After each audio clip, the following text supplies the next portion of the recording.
ဒေါသဖြစ်ရတာနဲ့အောင်ဒေါသဖြစ်စရာကြောင့်နေသွားရင်ဒေါသဖြစ်ရတာလည်းနေသွားမယ်ဒါကြောင့်ကိုယ်ပတ်ဝန်းကျင်မှာစိတ်နှောက်ယှက်ဖြစ်စေနိုင်တဲ့ຢာတွေကိုတနိုင်တလောက်ဖယ်ထားပါ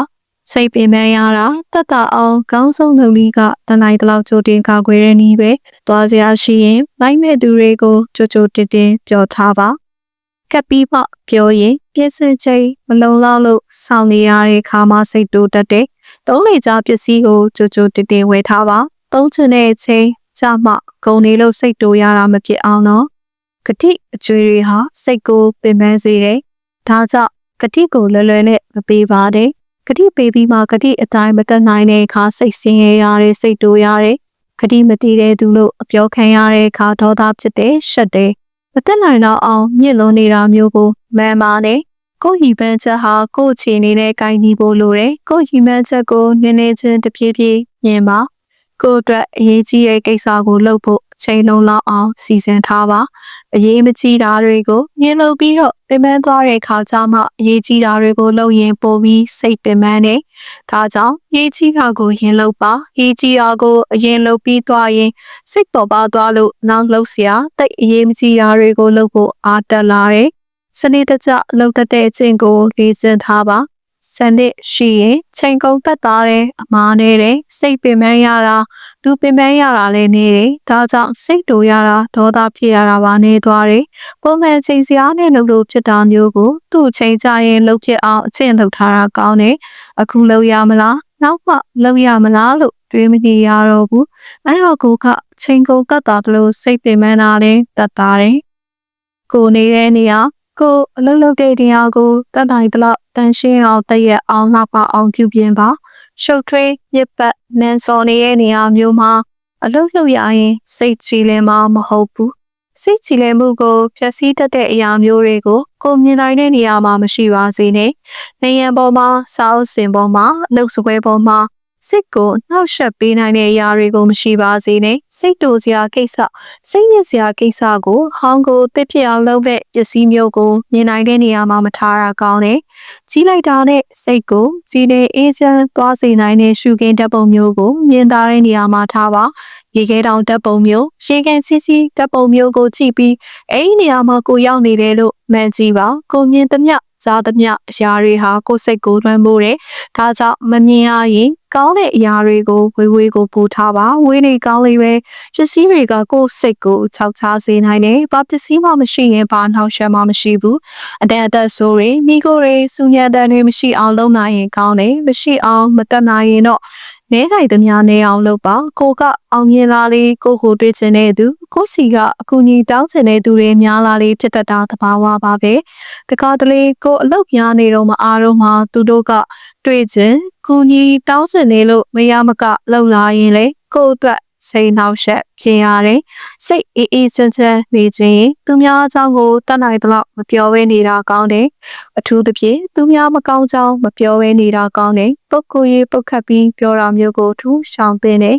ကိုကသူများမကောင်းကြောင်းကိုပြောရင်ကိုမကောင်းကြောင်းကိုလည်းသူများကပြောတော့မှသိကြတယ်ဒါနဲ့ပဲ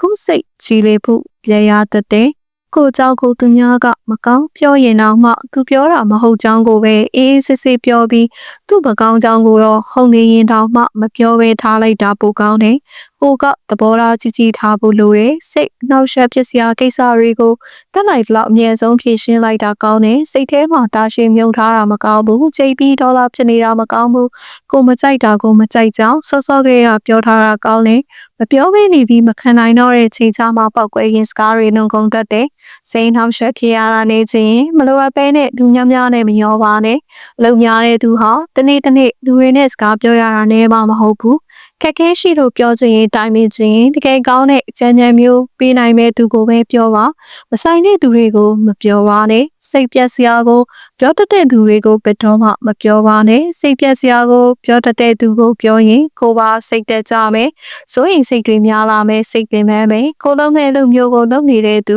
တွေးကြုံများတဲ့သူမှသာကိုခက်ခဲကိုနားလိမ့်မယ်ဒါကြောင့်အတူနဲ့တိုင်နေမယ်ဆိုတာကိုတည်တည်ချာချာစဉ်းစားပါအေးစစ်စစ်ပြောတတ်အောင်နေခြင်းမှာအေးစစ်စစ်လုပ်တတ်အောင်နေခြင်းမှာအလင်းလိုတဲ့အချင်းဟာစိတ်ပင်ပန်းစေတယ်အလင်းလိုနေရင်စိတ်မရှိဘူးအလင်းလိုနေတဲ့သူဟာစိတ်တိုးဖို့ ပုံများတယ်လေလိုနေရင်အမားများတယ်မှားလို့ပြန်လို့ရရင်အချိန်ပိုကုန်ငယ်ဒါကြောင့်ရင်လိုရင်အရာနေတယ်လို့ပြောတာစိတ်ရှိရှိနဲ့တေးသေးချာချာတိတိကျကျလုပ်တဲ့လေ့ကျင့်ဟာရေရှည်မှာစိတ်အေးချမ်းမှုကိုပေးတယ်။အတလောစင်ပြေအောင်လွယ်လွယ်နဲ့ဂတိမပေးလိုက်ပါနဲ့။ကိုယ့်ကိုယ်သဘောကျသွားအောင်ဘာတွေပေးမယ်ဘာတွေလုပ်ပေးမယ်ဘလို့ခွင့်ရတွေပေးမယ်ဆိုတာမျိုးကိုမစားရမှန်းမပြောပါနဲ့။ကိုယ့်ကိုအင်မတန်သဘောကောင်းတယ်လို့မြင်စေချင်လို့ချက်ချင်းဝတ်တာသွားအောင်မပြောပါနဲ့။ပြောတော့မှလွယ်လွယ်နဲ့ပြောပြီးတကယ်လုပ်တဲ့အခါကိုကမတန်နိုင်ရင်မူလကကိုယ်စေတနာမှန်ပေမဲ့လည်းကိုယ်စေတနာကိုတစ်ဖက်ကယုံမှမဟုတ်ဘူး။အပြောနဲ့လို့မညီတာတွေများလာတဲ့အခါကိုယ်စကားကိုကြားတော့ဘသူမှရှုံတော့မှမဟုတ်တော့ဘူး။တကယ်ပြီးနိုင်မှတကယ်လုပ်ပြီးနိုင်မှပဲပြောပါ။ပြီးနိုင်တာထက်နည်းနည်းလျှော့ပြောတာကောင်းတယ်။ရင်းကြီးရဲ့ကိစ္စတွေနဲ့ပတ်သက်ပြီးရင်းနာခုံတာကိုမလုပ်ပါနဲ့။ဘာမှရင်ကြည့်ရကိုငင်းခုန်ချရင်ရန်ဖြစ်ရတာမုံရတာစိတ်ဆင်းရဲတာတွေတော်တော်များပါတယ်ဒါကြောင့်ရေးကြီးတဲ့အလုပ်တွေကိုလုပ်နေတဲ့သူဟာရေးကြီးတာတွေကိုကိုသိတိုင်းနဲ့မပြောသင့်ဘူးမေးတိုင်းနဲ့မဖြေသင့်ဘူးအရေးကြီးတဲ့ကိစ္စမှာသူများမှားနေတဲ့သူ့အမှားကိုသူသိလာအောင်ဆောင်သင့်တယ်ခုံမှန်တိုင်းဝင်ပြောပြီးနိုင်မယူသင့်ဘူးနိုင်လို့ရတိုင်းနိုင်ချင်တာဟာမရင်းချက်တဲ့စိတ်ထားဖြစ်တယ်စိတ်ချမ်းသာခြင်းရင်းချက်တဲ့စိတ်ထားသဘောထားကြီးရဲ့စိတ်ထားမျိုးကိုမွေးယူရမယ်ဘယ်လိုမျိုးပဲဖြစ်ဖြစ်အဆင်မပြေမှုရှိပါတယ်ခက်ခဲရှိပါတယ်ဆရာဝန်လောက်ခတ်တယ်လို့ကျောင်းဆရာမအလုပ်လည်းခတ်ပါတယ်ဈေးရောင်းလည်းလောက်ခတ်တယ်လို့ကားမောင်းလည်းလုပ်လည်းခတ်ပါတယ်ကားမောင်းလည်းလောက်ကစိတ်ရှည်ဖို့တော်တော်လိုပါတယ်ဆရာဝန်လောက်ကလည်းစိတ်ရှည်ဖို့လိုတယ်လူနာရဲ့အသက်ကိုလူနေရတဲ့အခါမျိုးမှာတင်မင်းနဲ့ရင်ဆိုင်တိုက်ပွဲလို့ဖြစ်နေတဲ့အခါမှာတော်တော်ပြင်းမှန်းနေလူနာကအားကိုးတကြီးနဲ့ကြည့်ရဲ့မျက်လုံးရဲ့အထိပ်ပဲဟာဆရာဝန်ရဲ့စိတ်မှာပြင်းထန်တဲ့ကယူနာကိုဖြစ်စေတယ်။ကျောင်းဆ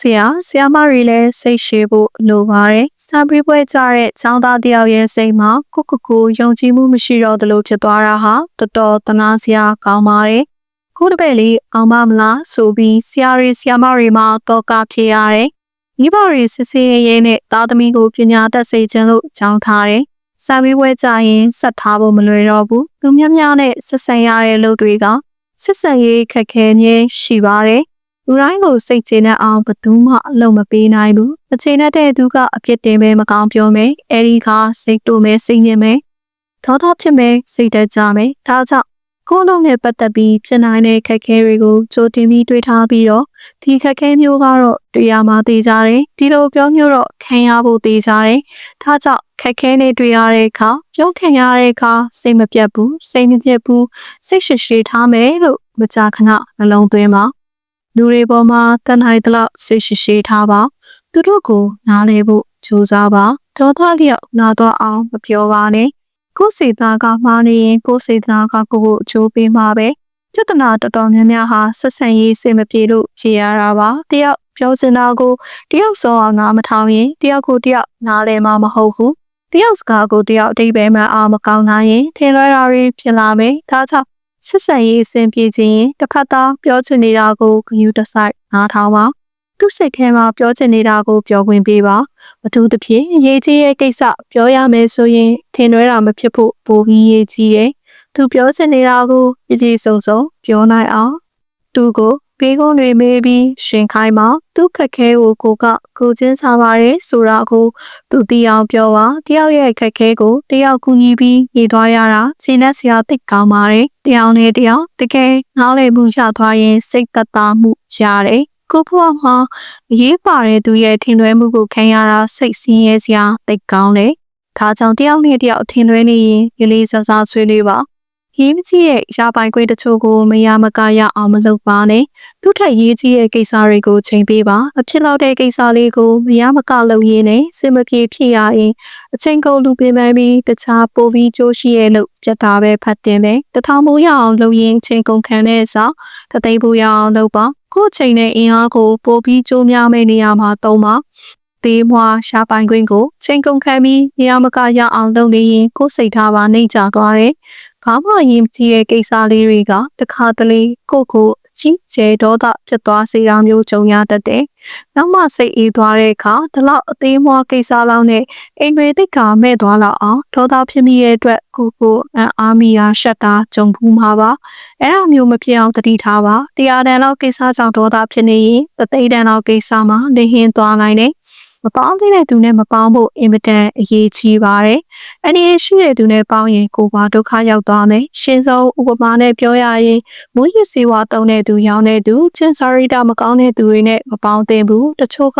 ငယ်တငယ်ချင်းဖြစ်လို့ဆိုချင်းစာရိတာမကောင်းပြီးမဲပေါင်းတယ်။ပြီးတော့ဒုက္ခရောက်တာပါပဲ။သူ့ကိုခင်ရင်ကိုပါနှစ်သွားတာလဲတွေ့ရတယ်။နာမည်ပြက်ရှိတဲ့သူနဲ့တွေ့ရင်ကိုပါနာမည်ပြက်မှသိကြတယ်။ရိုးသားတဲ့စီးပွားရေးမျိုးလုပ်နေတဲ့သူတွေနဲ့လည်းမပေါင်းသင့်ဘူး။တိတ်ပင်ပန်းလုံးတဲ့အခါစိတ်မရှိဘူး။ဒါကြောင့်ပင်ပန်းလုံးသွားတာမျိုးမဖြစ်အောင်စီစဉ်ပါ။လွယ်တာမရှောင်တာပင်ပန်းလုံးတဲ့ချိန်လေးကိုကြုံရရင်စကားများများမပြောပါနဲ့။ဟုတ်လို့ဖို့ကြိုက်ပတ်တွေကိုလည်းပြောစရာရှိရာကိုနောက်မှအေးစစ်စစ်ပြောမယ်ဆိုတဲ့အကြောင်းမှထားပြီးနားယူပါဘသူကမှအလွန်ကျွံအလိုမလိုက်ပါနဲ့အလိုလိုက်လို့ရင်ကြားလေးပို့ပြီးအလိုက်ပတိလေးဖြစ်တတ်တယ်လိုလိုက်တာများလေးရတာနဲ့မချေတဲ့လေးဖြစ်တတ်တယ်ကြားရင်ကိုမတက်နိုင်တဲ့တိုင်းတာရအောင်တောင်းဆိုလာမယ်အဲ့ဒီခါမှစိတ်တူမိပဲဆက်ဆံရေးအဆင်မပြေဖြစ်မယ်စိတ်ဆင်းရဲရမယ်သူတစ်ပါးရဲ့ရိုင်းဆိုင်တဲ့မူရာစင်တန်းနေတဲ့မူရာကြောင့်ကိုမှဒေါသရဲအိုမပေါအောင်တတိထားပါအခုခေတ်မှာလူတော်တော်များများဟာကိုအမူအရာနှုတ်မူအရာယဉ်ကျေးတိမ်မွေးမှုကိုအလေးမထားကြဘူးယဉ်ကျေးတဲ့သူဖြစ်ရတာကိုတန်ဖိုးထားတဲ့စိတ်ဂုဏ်ယူတဲ့စိတ်မျိုးကိုမွေးပေးရမယ်လူငယ်တချို့ဟာရိုင်းဆိုင်တဲ့မူရာမျိုးကိုလှုပ်ပြတဲ့ရုပ်ရှင်တို့ဗီဒီယိုတို့ကိုကြည့်ပြီးတော့အတူယူမှားကြတယ်တယောက်ကိုတယောက်ထင်လွဲလို့စိတ်ဆင်းရဲရတာတော်တော်များပါတယ်ဒါကြောင့်အထင်လွဲစရာမဖြစ်အောင်တတိထားတင်နေတယောက်နဲ့တယောက်အထင်လွဲတာမျိုးမဖြစ်အောင်တတ်နိုင်သလောက်ကြိုတင်စဉ်းစားပြီးရှင်းထားပါပြောတင်တာတွေကိုချိုချိုတိတိပြောထားပါတိလောက်ပါတယ်လို့တွေးပြီးမှတစ်ဖက်ကတကယ်မသိလို့မလုပ်တာမျိုးကြုံရတဲ့အခါတည့်ရတဲ့သမင်လုပ်ပေးတာလို့တွေးပြီးစိတ်ဆိုးမိတတ်တယ်လူတယောက်နဲ့တယောက်ဇေယိုက်မတူဘူးဖြတ်တန်းလာရတဲ့ဘဝအတွေ့အကြုံမတူဘူးဒါကြောင့်အခြေအနေတစ်ခုကိုမြင်ပုံခံစားပုံထိပ်ပဲကောက်ပုံမတူဘူးကိုမြင်သလိုသူလည်းမြင်မယ်လို့ပုံသေးမတွေးပါနဲ့ငါမြင်သလိုမမြင်ရကောင်းလားဆိုပြီးစိတ်မဆိုးပါနဲ့စိတ်ရှိရှိထားပြီးရှင်းပြပါအလုံးကိုခိုင်းတဲ့အခါမှာတက်နိုင်သလောက်လိုအပ်သမျှချက်လက်တွေကိုပြည့်ပြည့်စုံစုံပေးပါခဏခဏကိုစီလာပြီးမေးမနေရအောင်ချိုချိုတိတိပြောပြထားပါလူတော်တော်များများဟာဒေါသဖြစ်ရတာကိုကော်ဖီဆွဲလို့ဆွဲနေတယ်အထူးသဖြင့်ယာတို့ချီတဲ့သူတွေပို့ပြီးဒေါသကြီးတတ်တယ်ဒေါသဖြစ်ရတာကိုပါဝါမျိုးလိုခံစားရတယ်ပြောစင်လို့ပြောလိုက်ရတာကိုပါဝါမျိုးလိုခံစားရတယ်ကိုကယာတို့ချီလေလေအောင်မြင်နေကိုစီကကူညီတောင်းမဲ့သူတွေခွင့်ရတောင်းမဲ့သူတွေများလာလေပဲတခါတလေအဲ့ဒီလိုလူတွေကြောင့်စိတ်နှောက်ယှက်များကြီးဖြစ်ရတတ်တယ်လူတွေရဲ့ကောင်းတဲ့အချက်ကလေးတွေကိုမကြားတွေးပါထူးသဖြင့်လူတစ်ယောက်ကိုမချေမနှက်ဖြစ်နေရင်သူ့အကြောင်းကောင်းတာလေးတွေကိုတွေးပြအောင်တွေးပါဘယ်လိုမျိုးပဲဖြစ်ဖြစ်ပြိုင်ဘက်ရှိပါတယ်ပြိုင်ဘက်တွေပေါ်မှာမနာလိုတဲ့စိတ်ဖြစ်တတ်တယ်ဒေါသဖြစ်တတ်တယ်ပြိုင်ဘက်တွေကကိုယ့်ကိုဒုက္ခပေးနေတယ်လို့တွေးတတ်တယ်တကယ်လည်းဒုက္ခပေးတတ်ပါတယ်ရေရှည်မှာကိုယ့်ကငယ်ဆင်ပြေခြင်းပြိုင်ဘက်တွေကြောင့်စိတ်တူရတာဒေါသဖြစ်ရတာနေခြင်းပြိုင်ဘက်တွေပေါ်မှာသဘောထားကြီးထားပါပြိုင်ဘက်ရှိရာကောင်းတယ်လို့သဘောထားပါပြိုင်ဘက်တွေကိုလည်းကိုတက်နိုင်တဲ့ကူညီပေးပါလုပ်တာဟာငွေရဖို့တခုတည်းမဟုတ်ဘူးစိတ်ချမ်းသာဖို့မိတ်ဆွေကောင်းများဖို့ကိုလုံးနဲ့လူအတိုင်းဝိုင်းကိုကြိုးပြဖို့ကိုရည်ချင်းကောင်းတွေတုံရဖို့ပါရမီဖြည့်ဖို့ဆိုတဲ့ရည်ရွယ်ချက်တွေလည်းပါမှဒီနံပဲတိတ်ပဲရှိပဲခြေနှံမှုပိုရမယ်တောရှိရင်ပြန်ရှိရမယ်လို့သဘောထားတတ်တယ်အဲ့ဒါလို့သဘောထားတဲ့အခါကိုယ့်ဘက်ကအသွားရှိပေမဲ့သူ့ဘက်ကအပြန်မရှိတဲ့အခါဒေါသဖြစ်တတ်တယ်စိတ်ပြတ်တတ်တယ်ဒါကြောင့်ဒေါသဖြစ်ရတာနေခြင်းစိတ်ပြတ်ရတာနေခြင်းအသွားရှိတိုင်းအပြန်မရှိနိုင်ဘူးဆိုတာကိုမမေ့ပါနဲ့ဟိုတက်နိုင်တဲ့အခါဘာမှပြန်မမျှော်လင့်မဲကူညီလိုက်ပါအခုပြောပြခဲ့တဲ့ချက်တွေဟာ TV သားတွေပဲများမယ်ထင်ပါတယ် TV သားပေမဲ့ဒီနေ့တက်လို့အတိပေးတဲ့အနေနဲ့ပြောပြတာပါဆက်ပြီးတော့စဉ်းစားပါကိုဒေါသကိုတီးပြီးတော့ထိန်းနိုင်တဲ့သူရင့်ချက်တဲ့သူအကျိုးရှိတဲ့အလုပ်တွေကိုများများလုပ်နိုင်ပြီးစိတ်ချမ်းသာမှုရတဲ့သူစိတ်ချမ်းသာတဲ့သူတွေဖြစ်ကြပါစေ